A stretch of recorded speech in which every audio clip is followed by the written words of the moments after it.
Welcome to the Crazy Cool Family Podcast with Don and Suzanne Manning. Parents, what if we could give you the power to transform your family into something absolutely amazing? A family where everyone is healthy, gets along, loves Jesus, and has great purpose in life. Hey, let us flip your thinking to unlock the power God has given you to create your own Crazy Cool family. Welcome to the Crazy Cool Family Podcast. Don and Suze here with you. I feel like I need to put on my Halloween voice because we're going to talk about fear. We're going to talk about fear. I don't have like a Halloween. I don't have like a scary voice, but we're going to talk about faith. So fear's connected to scary. Exactly. It's connected to goblins and demons and everything else versus faith. It's really going to be a cool Let me hear your faith voice. Oh, yeah. I don't have a faith voice either. Do I speak like Noah? Maybe. I don't know. How did Noah talk? Let's see. Maybe David. But here, okay, so let's talk about that for a minute. The Bible, we're going to talk about in our Safe Haven series. Right. I think we're wrapping up our Safe Haven series, in actually. Safe Haven, it's really it can be a little complex in that how you deal with, how do you listen to your child without being fearful of what they tell you and then reacting to it. And so therefore kind of defeating the purpose by shutting them down versus being a faithful parent. And what does that look like to be a faithful parent? What is fear? Is there healthy fears? Are there unhealthy fears? And when should I be fearful? I mean, there's the fear of the God. Should our kids fear us or should they not fear us? I mean, there's so many things we're going to unpack today in faith versus fear. Yeah, I mean, and I think, should we start with the definition or should we start with what the Bible says about faith? Hey, it's your podcast, babe. Come on. Well, I think to start off with, I think we need to break down fear a little bit because I think that as parents, we get caught up in fear and we don't want to be fearful parents. We don't want to react or respond with fear when our kids do something. That's not our first choice, but it's almost like a knee-jerk reaction. And so if you think about fear, like Don said, there is a healthy fear. Like if we're going to be attacked or if there's danger, then I would say that our bodies are wired to respond in fear, and that's a good thing. And I think if you really talk to parents, and I get it that you say, we think we don't want to be fearful, and everybody would say that, but, a lot of parents would think of themselves and of their kids, man, you need to be scared of that. You need to be fearful of that. And so I think that's part of that healthy fear. We try to think about what's a healthy fear versus an unhealthy fear. Like we should have a healthy fear of drugs, for example, because we can get addicted to them. And so you say, look, I think that's one of the reasons I didn't try drugs, because I was scared of them. I was scared of the effect of them. Other things I tried, but I didn't try that, Right. And so that kind of feeds into the definition of what I would say is, okay, so if you look up the definition of fear, one of the definitions is the anticipation of the possibility that something unpleasant will occur. And so I think parents parent out of that fear all the time. I mean, you said that you didn't try drugs because you were, no, I'm going to, but you didn't try drugs because you anticipated that there might be a possibility that something unpleasant might occur. Yeah. And so that kept you from that. And so while I would agree with you that was a wise choice not to do that, there was more things that were playing into that as well. You actually saw that had happened to people. You had experienced that you had seen that. There was a bunch of things that had played into that, and you were walking in that fear yourself. But you weren't imposing that on someone else. And so as an adult to a child, that if we impose, something bad could possibly happen, so don't do that. Like I remember going... Anticipation of something. That's such a great... Anticipation of the possibility of something unpleasant that it will possibly occur. Happening. Yeah, exactly. And so I just think about that all the time. Like for me, I was raised by a very fearful dad. And so when I would go to do something, if I went on a mission trip or a ski trip or anything else like that, then he was pretty good about saying all the things that could go wrong, the possibilities. Well, you guys be careful. Don't get a flat tire. Like I have control of that, and don't, be careful when you're on the ski, just warning and preparing and just all of that, just walking out of the possibilities. Well, and think about it, parents. This is one way to distinguish. how many times do you talk to your kids in fearful terms versus faithful terms? You know, like on that ski trip, wow, you're going to see the mountains. You're going to see the glory of God. You're going to get to go on a ski lift and man, look down. Let's look down. It is a little scary, but then you're going to get to go up on the slopes and you're going to ski great. I mean, all those things we could say versus what we do say, right? And so then that brings up, I just love the study of words. So that brings up the antonyms of fear. So the opposite of fear. And so faith is what we're going to actually talk about the rest of the podcast. But some other antonyms of fear is love, which makes complete sense. Perfect love casts out fear, gets Peter. rid of fear. It's the opposite of that. But there's more antonyms of fear: joy, courage, bravery. I mean, isn't that what we want to speak into our kids? Courage and bravery. Don't we want our kids to walk in joy, calmness, comfort? And so many times what our kids are walking in anxiety, and we're over here stirring up the fear in them, fearing of this possibility that something might happen. So therefore be careful. But yet, and we'll get more practical as the podcast goes on, but we've said there are healthy fears that we want to deal with. So how do you distinguish a healthy fear? Well, so, I mean, I started at the beginning. If there's an attack or danger, if there's danger, if there's intimate danger, like, for example, if your kid's running out into the street, then you're going to stop. You're going to scream. You're going to be afraid. You're going to be fearful. You're going to be fearful for them. I mean, walking in the parking lot with more than 2 small children, because you only have 2 hands, is terrifying for every adult, because you do not know where that toddler's going to bolt. And so you are going to say, these are the rules. This is a plan. You hold on to the shopping cart. You hold on to mommy's hands. You're firm. You're not joking. You're not having fun. Your whole language is based in fear of there could be danger. The anticipation of the possibility of them. And I've said so many times to so many little kids, the cars are driving around. They can't see you. You're below their windshield. They can't see you. So that's why you have to be attached to something taller than you. You have to be attached to the mommy or the shopping cart or the granny or something. Yeah, I think it's like, if you follow us, you know that we talk about encourage extravagantly and correct carefully. And then some parents will say to us a lot, oh my goodness, you tell us we can never correct our kids, and it's bad to correct them. We don't ever say that, by the way. Exactly. We don't say it, but they interpret it that way sometimes. And it's kind of like we say, no, it's a matter of shifting the spectrum. We say encourage extravagantly and correct carefully. In other words, be careful with what you're doing with your correction. I mean, most of the time we overcorrect. Well, what if we did that with faith and fear? What if we fear carefully, but we have faith extravagantly? Yeah, I love that. What if we are more faithful? That's what we're really saying here. Is not that fear is in itself is bad. There is definitely healthy fears, and there's time. And really think of it as this. Think about fear being protection. That there are times we need to protect our kids, and we need to show them something to stay away from, or to stay close to us, or whatever that is. That's a healthy fear. But in the grand scheme of things, as we practice our parenting, most of the time we are over fearful and under faithful. And so we want to try to give you more permission and encouragement to be more faithful rather than fearful. Yeah, I love that. I mean, and so let's just focus on faith for just a second. And so Hebrews 11 is the faith chapter. I absolutely love it.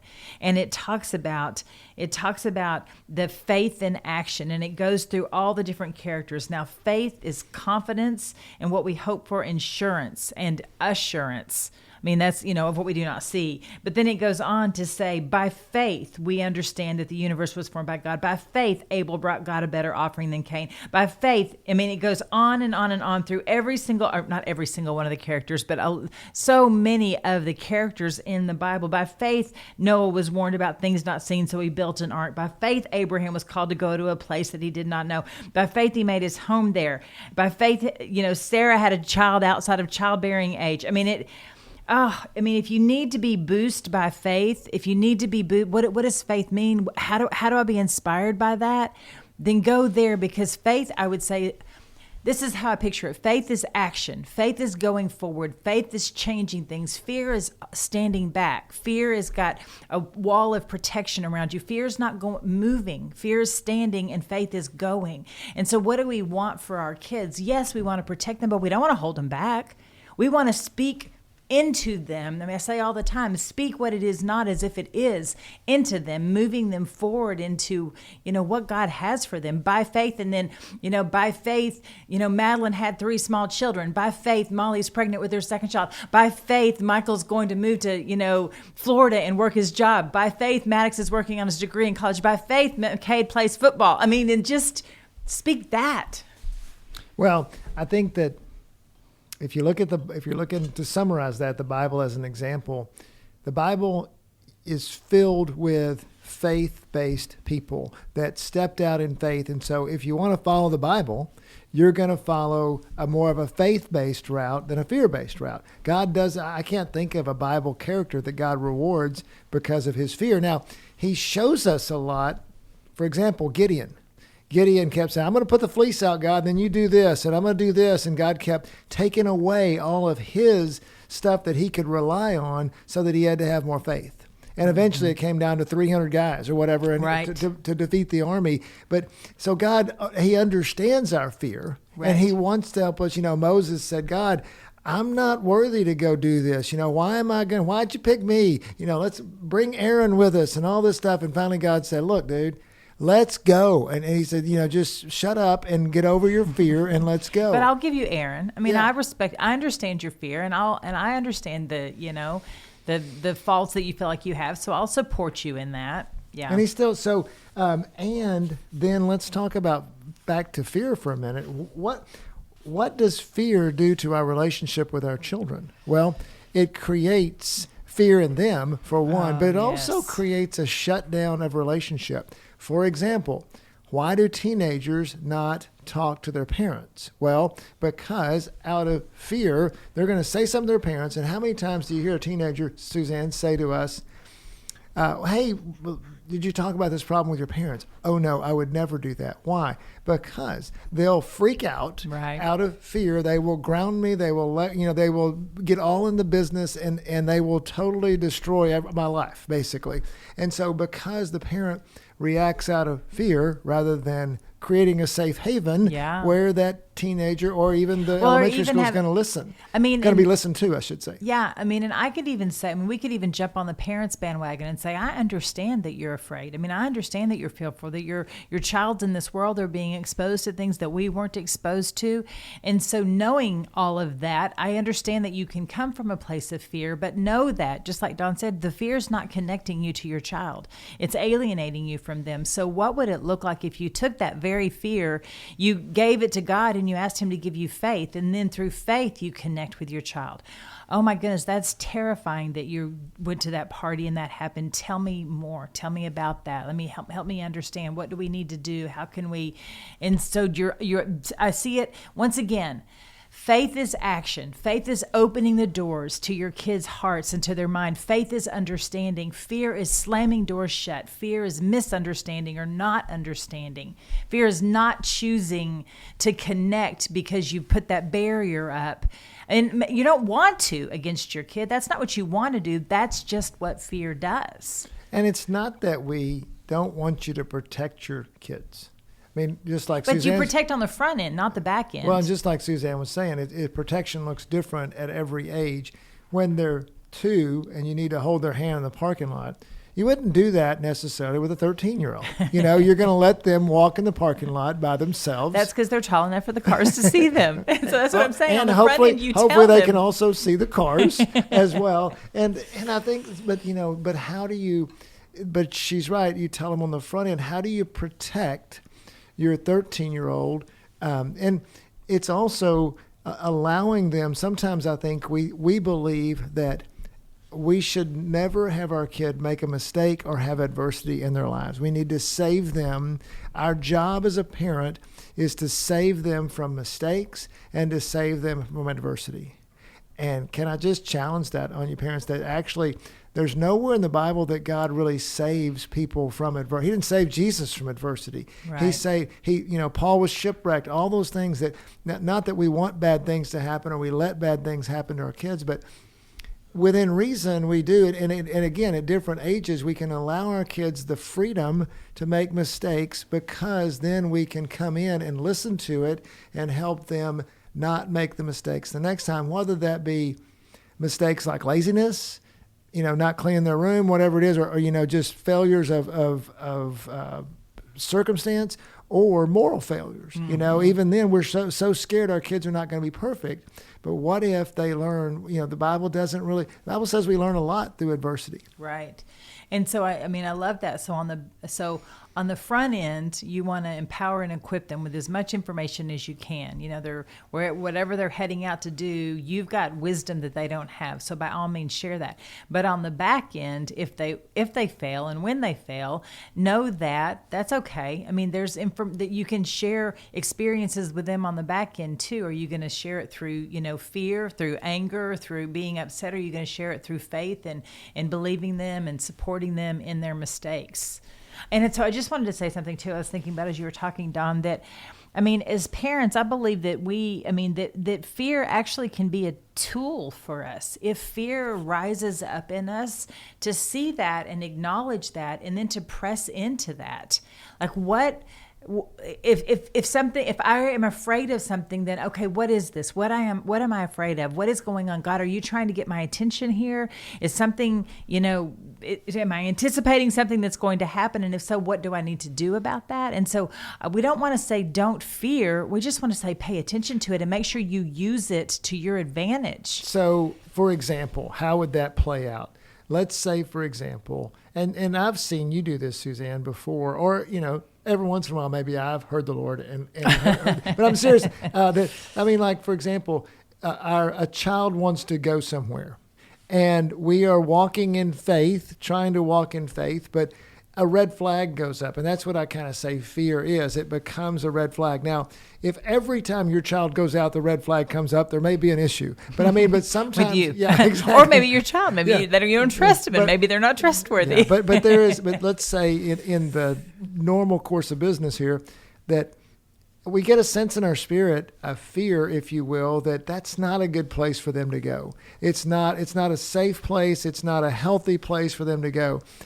If we're in relationship with our child and things are going well, we go, you know what, I don't pull this card very often, but I'm not feeling good about this endeavor. And so we can do something different. Maybe you could have them over here. Something else can happen, but I'm not feeling good about this one. That's where a fear is good. Mm-hmm. And it can come in and what you're doing is you're doing just what Suzanne said.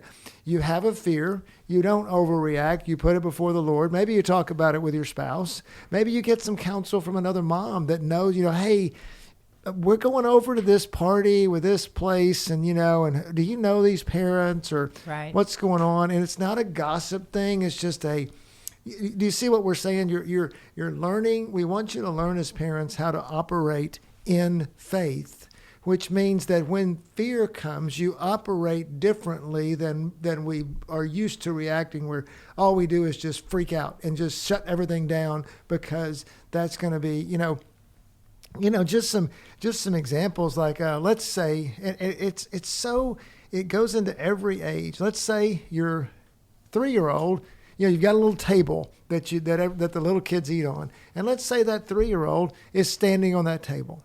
Okay. As most 2- and 3-year-olds do. Yeah. And so typical reaction of a parent is, get off that, stop right there, stop you're right there. You're going to fall, you're going to get hurt, Yeah, and that anticipation of the possibility of something unpleasant occurring. Well, and you're going to bump your head. And not only anticipating it, but projecting it and telling about it and all those things, because now we don't, but, so instead, maybe you just, hey, hold on a second there. I know that you like to get on that table. Now let's talk about what can happen.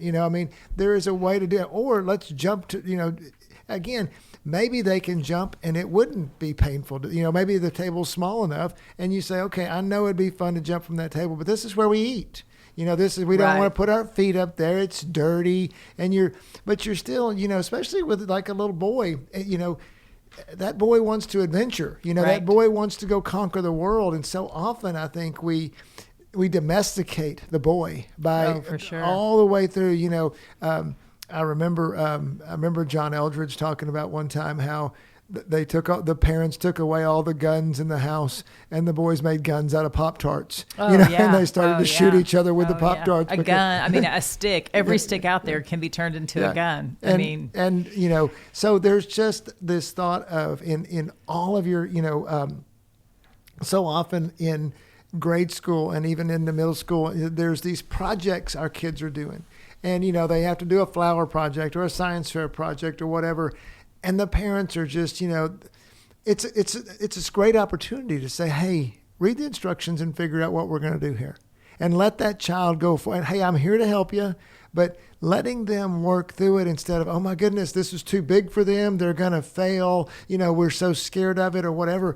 Instead of just going, hey, okay, what if they do have a little struggle with it? What if we work through it and we turn it into, you can do this. I believe in you. You're smart. You're going to figure this out. I'm here to help you, instead of, either one, helicoptering over them and doing it or griping because the project's too big and the school shouldn't have signed. All those things are based out of fear of failure, basically. Right. Yeah. Or fear of looking bad, or fear of being embarrassed. Yeah. All those things. And so one of the things I think is really good to do, it's along what you were saying, Suzanne, when you have fear. I was talking to a dad the other day, and it isn't totally related to fear, but it's the analogy that works. And he was mad at his son for playing a game, a little game that little kids play. And I said, why were you mad about that? He said, I don't know. And I was like, that's good. You don't know. But and that's a lot of times what happens with fear. As you learn to exercise more of the faith muscle and less of the fear muscle, when you become fearful, you go, hey, why am I fearful? What is causing the fear in me?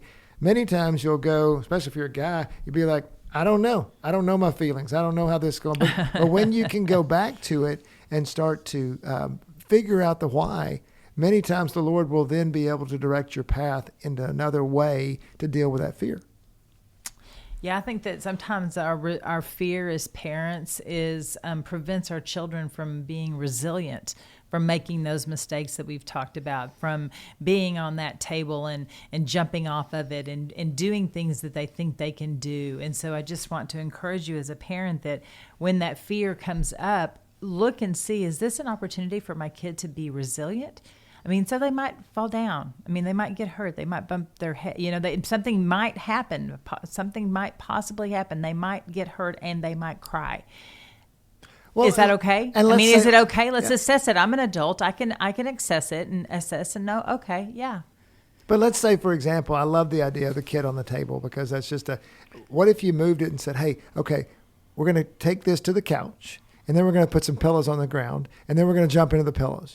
Instead of, okay, we don't jump on the table because it's not where we eat. It's not where we're going to do it. But we're still going to jump. We're still going to have, but you make it into another deal that's safer for the child. And still, like, for example, our grandsons will run and jump in the couch into the pillows, and they just think it's the best game ever.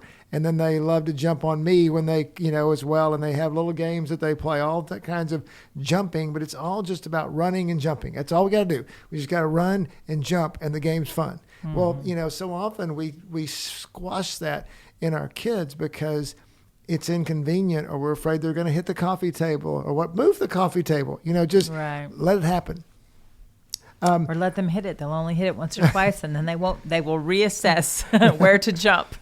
But like, even for example, I think a lot of fears happen with big kids when, with I think so middle too. schools and teenagers. I think like middle schoolers newborns, and high schoolers. I think people are fearful of newborns because they don't know what to do with them. Seem so fragile. I think they're super fearful with toddlers, and then I think that it kind of alleviates a little bit, and then teenagers come on the scene, and I think parents get overwhelmed with the fear.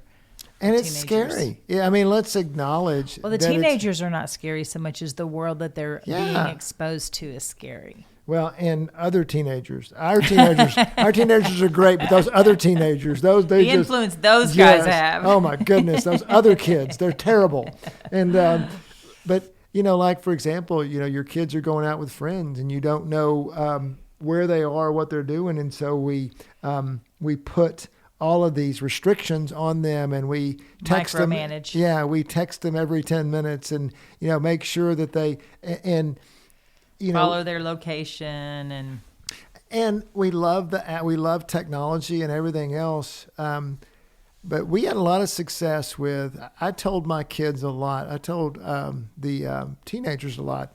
With freedom comes responsibility, and that was something that was like a mantra of our home. That with freedom comes responsibility. The more you are responsible, and the more I can trust you, the more freedom I can give you. Mm-hmm. If you want to restrict your freedom, then do things that are irresponsible so that I can't trust you as much. But if you want freedom, then let's do things that are responsible and be communicative about it so that we know what we're doing. Do you see what we're doing? Part of what I think faith is putting the onus on them to make things happen, to create responsible teenagers. Right. That is, and that good then choices. Make good choices. And then what that does is it should reduce our fear. When my kids, many of my kids went out, I would never be concerned about where, we have 17 now. We have a 17-year-old. When he goes out, I don't worry about who he's going out with or what he's doing, because he has proven himself to be responsible and faithful. Right. So I don't have to have fear, because I know him and I know where he's going, because we've developed the relationship and we have talked about it, and he's chosen a lot of good choices. And so if that's not your story, if that's not your experience, and your teenager is not trustworthy, then the best way to train them to be trustworthy is to give them opportunities to succeed. And so that you can trust them, and then make a big deal about that. Okay, I'm going to let you go to your friend's house. What time do you think y'all will be wrapping up there? He says around 10:30, 11. Great. I want you home about that time. That sounds good. I want you to text me when you come home, when you're on your way home. Yep. If anything happens, I'm going to be there for you, that type of stuff. Exactly. And then when he does that, when he jumps through the hoops that you've asked him to do, and you've given him those hoops because in the past he hasn't been trustworthy. So this is building, and you tell him, you're building your trust back with me. This is what you're doing. These are the steps that I need to show that you can be trustworthy. If you're trustworthy in the beginning, then you might not have to have these steps. And if we can do this a few times, then you might not ever have to do these steps again. But these are the steps that I need from you. And then when they do that, when they are a success, then you and I say, oh my gosh, thank you so much. I feel so good about that. This is great. All right, next time, you don't have to text me, just wean them, I guess. Just remember, parents, they're going to be 18 years old. They're going to leave your house. Are they going to be ready? And if they've never had to do it without any supervision while they're in high school, for example, how are they ever going to know how to do it when they're a freshman in college or out of the house living in an apartment? And that's a very costly year, I might add, the freshman and college year, because their failures in that year cost you a lot of money, because they're failing and sometimes classes. They drop out, Yes, and they're exactly. And so go ahead and let them fail, and then teach them the self-control and we're a little bit off of fear at this point, but just looking forward to what you have. What can you do with what you're being presented with right now? We're really not off, because the fear leads to control. And too much control leads to that freshman year of them not being able to take care of themselves. And so you give them, and I think it starts, at the youngest ages, you're always creating this confidence in your kids. And we also talk about you're creating an identity in them, that they want the gospel, they want God's ways. And I think part of that is you make life a joy for them, an adventure, a reward for them, rather than a bunch of rules, and putting them in the fence all the time. Let them go out and run and play with. And I think what happens is there's gradually more and more freedom that's let out. And there's so many ways to do it. Let's say, for example, you want your kid to take the trash out. And all you do, instead of telling them every little detail they need to do to take the trash out, you say, hey, take the trash out. And let them, give them some basic instruction, but then let them, if they watch them, if they fail a little bit, don't worry about the failure. Come in and say, okay, what can we do to make this happen better next time? And put them in a situation where they can fail, but you can watch them, where then you can train them, and then you can be, hey, that was great. Next time, let's do a little bit more. And that's a life of faith. It's a life of confidence. Yeah. It's creating situations for them to succeed rather than fail. That's all wrapped up in this faith versus fear argument. Mm-hmm. Yeah, that's good. I think we should wrap it up. Right where we started. So let's say, so let us just, can we wrap it up with just a few things that we said that I think are super impactful. One of them is listen fully to your child. Just listen to them. So much of faith is just listening. If you go back through those little scenarios, a little kid that's standing on the table, why do you want to jump off the table? Why do you want to do that? Because it's fun, Mommy. Okay, note to self. My kid wants to have fun by jumping. Let's go to a jump park. Let's go to and so that middle school kid, this giant project that's in front of them. And you can go through, listen fully to your child. What do you want the project to look like? How do you want it to be? What role do you want me to play in it? Do you want me to be in, do you need my help at all? I want you to do it, Mom. No, we're not going to do that. Okay. I'll sit with you while you do it. And then even back to that teenager, listen to them fully. Why do you want to go to this party? Why is this important to you? What's fun? Tell me how you're going to get there, who you're going to hang out with. Just give me some information. So there's something, once you start that conversation, you can say things like, okay, I've got some concerns here. Yeah. What if there's a bunch of people drinking underage? What if, some girl starts hitting up on you? What are you going to do? What I mean? But if you've never, if all you've done is do a lecture first out of your fear, you're never going to have that conversation with your teenager, which is another thing that Suzanne told us is take our fears to God. You're going to have, okay, so guess what, parents? You're going to have fears as a parent. And we have them all the time, and we do too.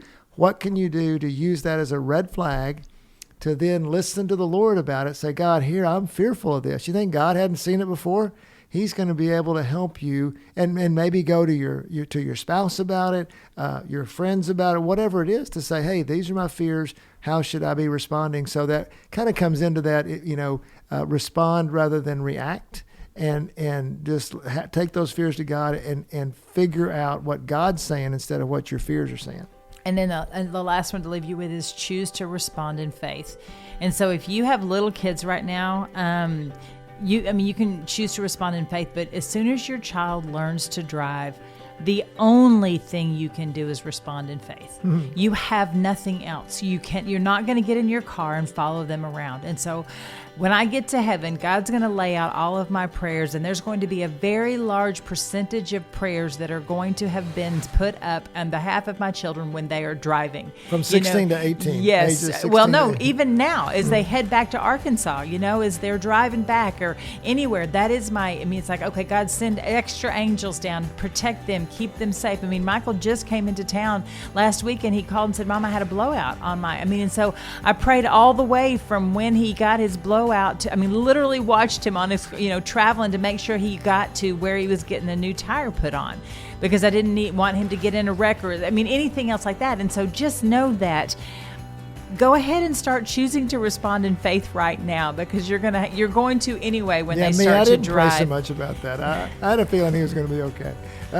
But there's, and I think that's different too. There's going to be, how do you channel your fears into faith? And so because that's what I feel like, that's God's invitation. Honestly, I think that's what it is. I think that if you're using fear to prevent an attack or danger, then I think your fear is justified. But other than that, the fear is literally just an open doorway to hang out with God, to ask God to come in and handle the situation, because you can't be everywhere, moms. You can't protect your kid from everything, Dad, but God can. He's everywhere. So wrapping up the wrap up is that it says, basically what we want to do is have you become more faithful, less fearful.